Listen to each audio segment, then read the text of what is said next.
So it's finally here, the long-awaited San Andreas Remastered Definitive Edition. I'm eventually going to do reviews of all three of these games, but for now, I'm taking care of the biggest one out of the three, and that would be San Andreas. I've been playing it for a very long time, since the PS2 days, and I gotta say, this version looks promising, but I've definitely found some bugs and other things that make me a little disappointed in Grove Street Games and Rockstar itself. But with no further ado, let's go into the craziness that I found. So when you boot any of these three games up, what you'll notice is that every menu has the San Andreas tones. Whenever you go through the menu and select things, it all sounds like the San Andreas tones, which is kind of ridiculous. I mean, it's not the biggest deal in the world, but yeah, they took all the sounds from the other two games out and just replaced it with San Andreas. The loading time's not too bad when you start the game up, but when you go in between exterior and interiors, when you go through cutscenes, it's kind of long. It's like twice as long as the original wait time. So it feels like they just shoehorned all the graphics and better textures in, but they didn't really do anything to optimize it. So every time a cutscene starts, it can lag, for one. I noticed that in consoles, and it takes twice as long. So playing this game, one of the first things that I noticed is that the swimming seems slower than it did in the original, and a little worried that it's taking a little too much from the old mobile ports, because in those versions the swimming was nerfed as well. So when you do the triathlon challenges, I would imagine that you're going to fall far behind. As far as San Andreas goes, it does look a lot better. A longer draw distance, not even just with the environment. With the environment, you can see all the way to the other side of the map, which is kind of weird. You would think that they would add some type of fog or cloud effects, at least far away, so you don't see from one corner to the other, because even in real life, you would imagine that it would fog out before you can see that far. You know, there's a lot of people complaining about, oh, you can see the whole world and it looks small and depressing, and it's like, well, if they didn't, you would complain that you can't see far enough. And I think this game needed it. The map is fine. When you're in the cities, you can't really see that far ahead of you. When you go into the countryside or the desert, the draw distance actually increases because there's less geometry on the screen. Where it really needed the upgrade was the dynamic objects like pedestrians and cars. On the PS2 version, cars would spawn about 100 feet in front of you, and the highway traffic, it was just bugged in that game. I don't know if the version 1 was like that, but I know the original version on the PS4 that I have, the highway traffic is completely bugged, with cars just flying left and right into you. You only have a split second to react. They turn at the last moment, and it makes driving very tedious, to say the least. However, a lot of people miss having that bugged out traffic, because if you block the road, it would cause a whole ton of chaos, which is cool and all, but practicality wise, as far as being able to drive onto the highway at low speed and not get slammed into the water or something by a bugged out traffic AI, that's something that I appreciate. And the driving itself is actually something that I've been enjoying too, because the cars feel like they have a little more weight to them. And dare I say, the driving on this version, or the PC version, is better than 5. The car physics in 5 are not terrible, they're not bad, but it's very arcadey and cartoony. And I've noticed a ton of flaws with 5's physics engine. Like, if you crash into a car and you both come to a complete stop, you can't push any cars out of your way. You can try all you want, the car will stay there like it's made of infinite mass, and you can't push it. Even if you had a giant truck, like a dump truck, and you're trying to push a small car, it won't go anywhere. They boasted a full turn-by-turn navigation system, which is there, and it's very useful compared to the original. You could set waypoints, but it wasn't turn-by-turn navigation. That just wasn't a thing. And here we have it in all three games. Another thing that they changed in this version is they implemented the weapon wheel from 5 on both your gun inventory and your radio stations. So that's pretty cool. Instead of having to toggle through every single one before you get to the one you desire, you have the wheel now. Another thing that they added from 5 is if you hit down on the controller, it actually zooms the radar out so you can see more of the map without having to go to the pause menu. One thing I noticed while playing the missions is that whenever you use a specialty vehicle that has tools on it, like a bulldozer or a forklift, in the original game you had analog control where you can, fully control the arm or whatever completely up or down. In this version, you just tap a button and either you can have it all the way up or all the way down, which I guess is convenient but kind of sucks. But on the flip side of that, they gave the game analog gas and brake controls. So instead of having to full throttle, slow down, if you're tailing somebody or whatever, you can just, quarter of the way press or halfway press on the trigger. When it's raining out, you can ease your way, you can walk into the power, so you can take off quickly without the car just spinning tires in place. And being that there's analog brake controls, anytime you get into a front-wheel drive car in this game, you can actually trail brake. So that's cool that they did that. It made the driving that much more enjoyable. If anyone remembers in the original game, you had Square and X if you're on PlayStation, and those are digital controls. Either you have the gas and brake fully depressed or it's not pressed at all. And compared to the mobile port that Grove Street games are made like 10 years ago, at least in this version, they have expressions. There's facial expressions. They didn't mess that up like they did on the mobile ports. Crazy thing about these 3 games is its launch. On console and everything, it launched smoothly as you would expect, but on PC, they forgot to take out the code for the infamous hot coffee mod. They left it in there, so they completely pulled the game from the online shelves for PC players, and they can't play it at all right now. There's always some type of disaster at launch when it comes to them. You can toggle between modes where you can use your camera or you can turn on the adjustment for the hydraulics. So in the original game, if you install hydraulics on a car, any car, you're sacrificing your free camera. You can't move left and right with the camera unless you hit the triggers to look either 9 degrees left or 9 degrees right. But in this version, they changed that. You can hold up on the directional pad and it will change modes between using the camera and using hydraulics. The gunplay in these 3 games are okay. You have the level up system where you can reach Hitman and dual wield weapons. But not only that, you're given the option to strafe once you get better with each gun.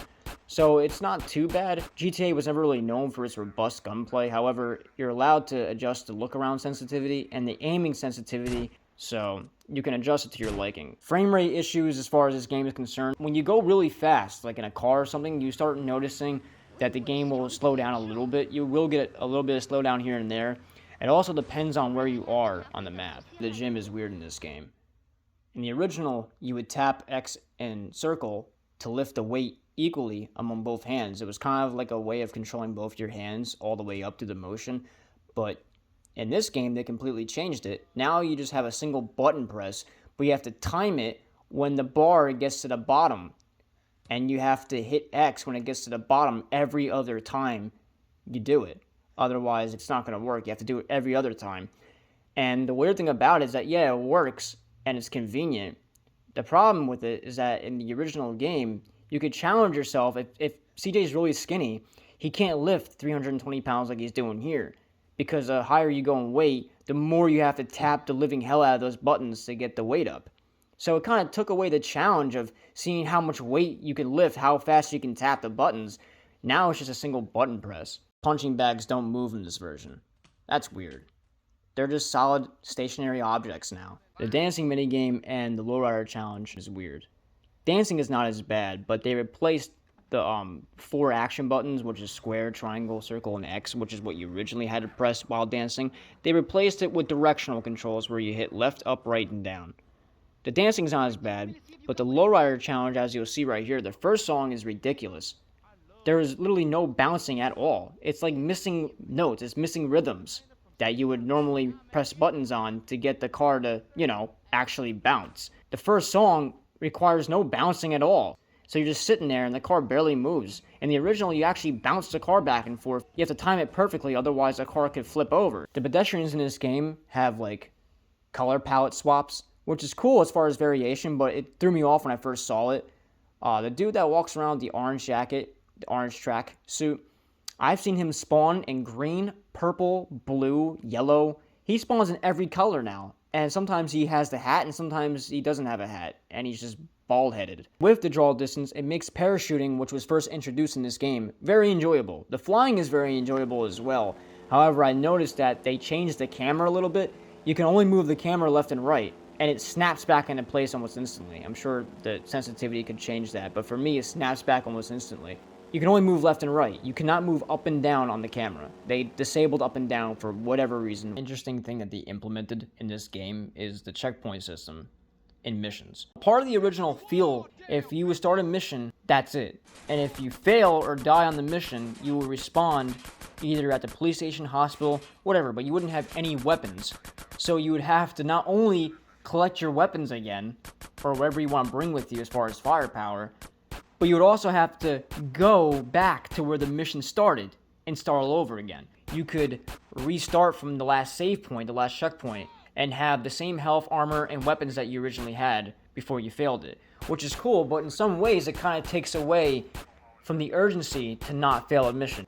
It's a little weird that they changed the controls for panning the camera left and right. It used to be the triggers, now it's square and circle. If you're on the right side of a car, if you hit the fire button, basically you will automatically fire the gun out your left side. So you don't have to use square and circle to pan the camera in order to do a drive-by. You can use the free camera, or you can just pull up alongside someone on the right side and just hit the button by itself and he'll automatically shoot out the left window. The rain in this game looks okay, I guess. The one thing I've noticed is that it creates like a uniform grid pattern on the ground that's easily noticeable. But it looks kind of weird, the texture of the rain. It has like this white effect to it. It kind of looks like snow. But when you're flying in a plane, you can make the rain completely stop or change direction. As far as being able to view your stats, in the original game you had to hit, I think, either L1 or R1, but in this one, it's just left on the D-pad. You have to hold it, and it kind of has this cool effect where a ring will appear around your weapon slot, and then it'll pop up. It's weird that you have to take your thumb off the analog stick to hit the left directional pad to bring it up. You can bring it up while you're in a vehicle. You weren't able to do that on the PS2 version, as far as I remember. You can only do it if you're on foot. So I go to the strip club like the gentleman that I am. I walk in and I'm greeted with absolutely no music at all. It's the weirdest thing. I guess it has some cut soundtracks from the game, which I know it does have cut soundtracks. Even the PS2 release on PS4, like the original version, has cut songs. And I'll provide a list right here of all the songs that were cut from the original. When you walk up to a store or a building, you can kind of actually see inside of it. It kind of has like a low-res interior. And at night, when you drive up to it with your headlights on, you can see a perfect reflection of your headlight. The developers in the original game marked the geographical center of the map with a stick, but in this version, it's just a little red corona. I don't know, that's odd. It does nothing when you walk inside of it. I thought maybe something would happen, or it would give you a message saying, hey, dummy, you're in the center of the map. But no. Well, this game now officially has a ghost bridge. Yep, in Backo Beyond, over by Angel Pine. The bridge you normally take to go across the river disappears in and out of reality, as you can see here. And, wow. In the original PS2 game, there would be a NPC that would spawn right here with a camera. Usually it's a photographer, but it's a few different player models that will spawn in. And if you watch what they're doing, they just take a picture of Los Santos across the bay, and then they walk into the water and they drown. They literally just commit suicide. Catalina looks kind of weird in the face in this game, but her player model is not too bad compared to others that I saw, like this guy right here. The picture I found on Reddit, I couldn't get the author's name, but he has a signature on the bottom. Anyway, yeah, she looks different than how she did in GTA 3, in both the original and definitive edition, which is weird. They look completely different, like different skin tone, and I think the eyes are a different color too, but I could be wrong on that. The vegetation in this game actually has somewhat of an upgrade. Like, you can walk past it and it'll interact with you. It's very subtle, but it's there. A lot of spots I've noticed, they didn't put any vegetation to the environment at all, and it just looks very weird. And of course I had to put myself through the 0 missions once again. These are, hands down, the most pain-in-the-ass missions throughout the whole game, out of all of them. But with the look around and aiming sensitivity adjustment, it's not as bad as it used to be on PS2. I actually failed the mission the first time I did it for no other reason than Zero dying because a plane landed on top of him and exploded. I don't think I remember ever having that happen to me in the original. The only thing that happened to me is I would fail the mission from the transmitters being destroyed by the RC planes, because the aiming was so god-awful on the PS2. You can somewhat get used to it, but no, even when you get used to it, it's just bad. The cracks begin to show, even with normal guns. So it translates poorly to this mission. I failed it a few times because of how bad and how oversensitive the joystick controls were on the PS2. but I was able to pass this mission like a G the second time around. And the other two missions were not as bad. However, when you're flying the Red Baron to destroy the vans, for some reason I had the hardest time flying the RC plane. And I don't know if it's just me trying to get used to the controls, or if the plane has some really wobbly physics to it. It has a tendency to want to wobble back and forth, and it makes it that much harder to take off without hitting a light pole or something. The last Zero mission in the string is, I think it's called New Model Army or something like that. Pretty much have to use a helicopter RC to pick up things with a magnet, such as bridges and bombs. And you gotta either fill in voids where there should be a bridge, where there's water, or you have to drop bombs on tanks that are shooting at the RC car that you're trying to defend all the way to the other side. And once you figure out how the mission works, it really isn't that bad as long as you have patience. During this playthrough, I'm convinced the Valet System that once used to be in this game is now broken. I played 555 Wheat Tip, the mission in San Fierro. You have to take a DA's vehicle and fit it with marijuana and then bring it back in order to frame him. But in order to do this, you have to follow a valet into the garage while they're parking a car, steal his outfit by beating him up, and then take the car back up to the surface and wait. Or you can walk up and wait till the DA gets there. Then you have to pose as a valet to use his car. You pretty much get in the car, drive it to the shop in Doherty, fit it with marijuana, and then you come back. When you get the valet uniform, I noticed that while you're waiting, there's no other valets along with you to compete with. In the original, you had to wait for cars to come by, and part of the side mission, because you can do this after the mission, or to unlock the hotel as an asset, I believe. But you have to compete with other valets, so when a car comes around, you have to get to the car first, and get inside of it first so you can park it, to get credit for it. And there's two other valets normally, or three other valets, that will try to get to the car quicker than you.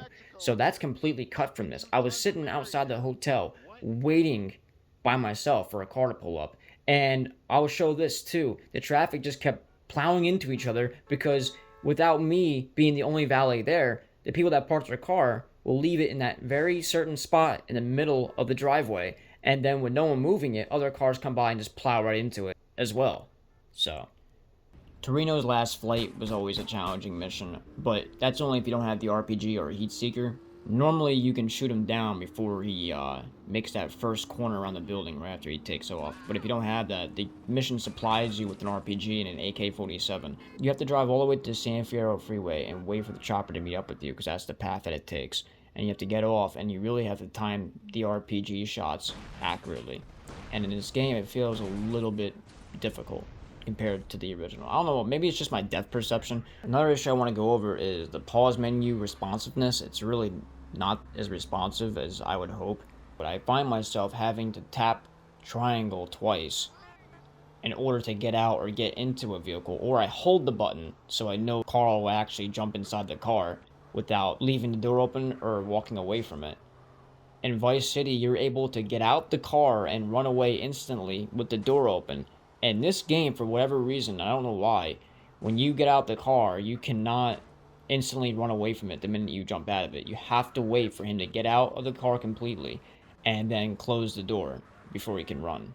In Vice City, you don't have to do that. And that's the main difference I've noticed. It's just very inconsistent across the board when it comes to that little tiny detail.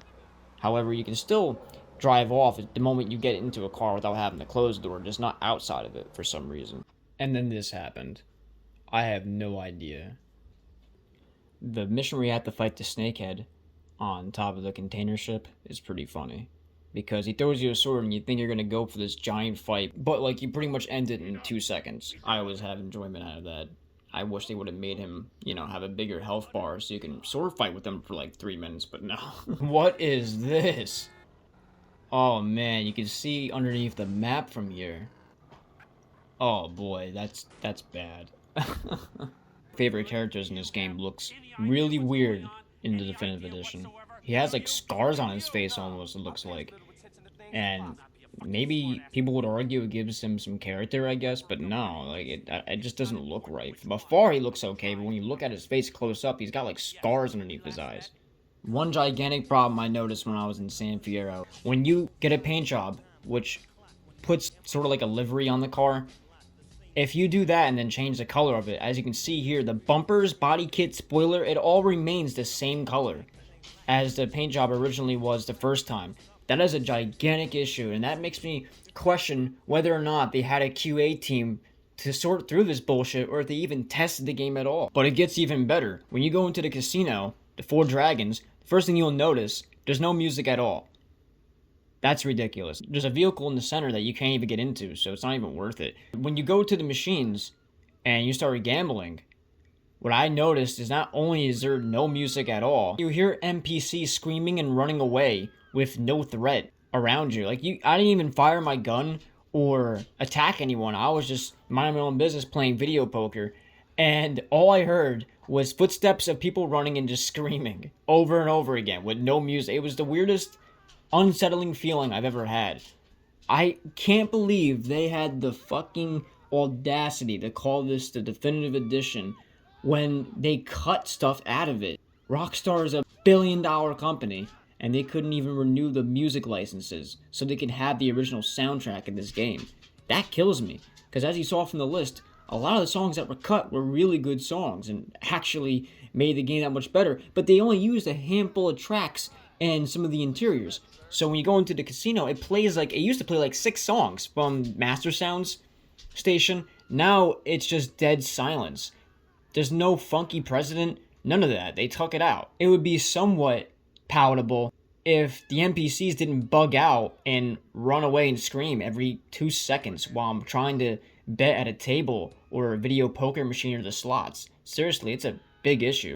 What type of person would I be if I didn't go into crippling debt from gambling during my playthrough?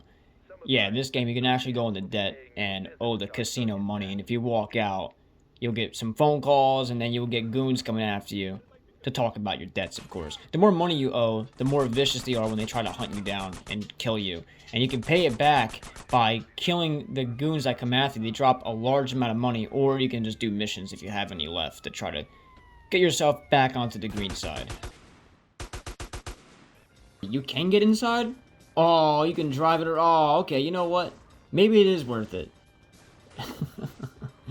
Nah, it's definitely not. So before I summarize this whole mess of a remaster, I have one more thing to say. When you're in the desert, usually around 4 o'clock on the PS2 version, 3, 4, 5, the sky will have this cool purple atmosphere that will turn slowly into an orange atmosphere throughout the day. Like this orange and purple skies. They took that out of this game, and I noticed it when I was parachuting in the desert around that time. A lot more stars and whatnot, so depending on who you ask, they might like it better. I like both, but in the original, it had this cool purple atmosphere. The game looked great from an artistic standpoint. I could understand why the atmosphere and sky colors and changed from city to city, because you can see all the way across the map. It wouldn't make any type of sense because of the draw distance, but it kind of sucks that they took that out, you know? It's just, I'm not used to it. Maybe I just don't like change. To summarize all this up, do I think it's worth buying this game? No, not at full price. Absolutely not. Some of the character models look absolutely bugged out. The skeleton looks crazy. The way Rockstar went about this, it came after modders, and then they deleted the original versions and then replaced it with this definitive version before anyone even got a chance to play the game or look at it. So, I don't know. That's pretty shady no matter what. And for the price point, there's people that have done better with mods. Better than the developers have. So do I think this is worth it for $60? No, I would wait until it's about half off, if that, and then pick up all 3 of these games. I have enjoyed them. I don't think they're absolutely terrible. It's not the worst thing I've ever played. I think people were kind of overblowing some of it. At least in my playthrough, I didn't experience too much. There's so much they could have done. It seems rushed to me a little bit. It definitely seems rushed. Definitely seems like it needed more time in the oven. I understand that they could patch most of this out, but I think it goes beyond patching. They're going to have to really put some effort into this, and the effort is something I think they're not even going to bother with. Interesting thing about the PC port is that they pulled it down not just for hot coffee, but because Grocery Games apparently left developer notes and the cut songs in the files. All 3 original games, they left developer notes and the original soundtrack that was cut. They just turned it off so it wouldn't be on during gameplay. And because of this, they pulled some shady practices where they pulled the game away from customers, so they bought it and they can't get any refunds nor play the game. That's a disaster. When I've seen modders do better on PC, it kind of makes it really hard to justify paying $63 for this. That's what I paid with taxes. In North America, Northeast, it's about $63 with tax. That's the total. I would definitely wait. Some people just don't have the time to put mods into their games or even mess around on PC. They just want something that can sit in the living room and turn on with a controller wherever they want. I get it. Doesn't look terrible, but there's some things about it that seem rushed, and I would wait till it's half price. But even then, it pisses me off that they took the original versions off of the PlayStation Store and PC. I don't know if they did it with Xbox, but I'm sure they did. I don't know how you're going to be able to play the game unless you already downloaded it before they took it off. You're going to have to... I don't recommend pirating, but I mean, Rockstar is really bringing it upon themselves with this stuff. They did the same thing about 10 years ago when they released the mobile ports, which were supposedly remastered. They were garbage. They pulled it from the shelf. They're doing the exact same thing here, which I don't admire at all. But at the end of the day, there's good things about it, and there's definitely bad things about it. But especially since I played it the first day it dropped, GTA 3, I noticed on the first island north of Portland, where that tunnel entrance is, if you drive on the ground above the tunnel next to it, you will fall through the ground and reappear on the road right next to the tunnel.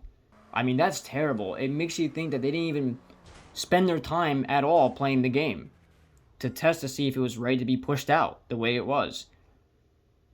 I don't know. It's crazy to me. But that's about it for this video. Hope you guys enjoyed. Thanks.